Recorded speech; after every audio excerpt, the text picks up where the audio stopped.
Establishment کا کردار ہر ملک میں ہوتا ہے، یہی جمہوریت ہے۔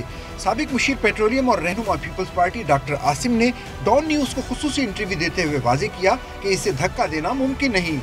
یہ کہنا کہ اسٹیبلشمنٹ کا ملکوں میں رول نہیں ہے، میں سمجھتا ہوں کہ یہ غلط مس نامر ہے، یا ان کو پیچھے کر دو، دھکا دے دو۔ I think it's not possible because that is the norm of the world, that is called as democracy. تو وہ بھی ایک ڈیموکریسی کا حصہ ہے اور ہم ان کے کردار کو اوور رول نہیں کرتے۔ رہنما پیپلز پارٹی نے پی ٹی آئی حکومت کو بھی 5 سال مکمل کرتے دیکھ لیا۔ پی ٹی آئی کو 5 سال پورے کرتے دیکھ رہے ہیں؟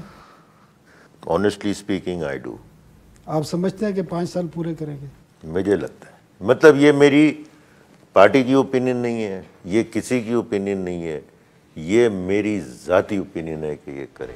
مضبوط بلدیاتی نظام کو ملک کی سخت ضرورت قرار دیا۔ پیپلز پارٹی کی ایک چیز مجھے پتا ہے کہ it does want a strong local government system, but that has to be nationwide. It can not be کہ کراچی الگ کر دو، یہ نہیں ہوگا، اس کے نہ یہ ہو سکتا ہے نہ یہ ہوگا۔ سابق مشیر پیٹرولیم نے یہ بھی واضح کیا کہ کراچی کا مسئلہ سیاسی نہیں بلکہ گورننس کا ہے۔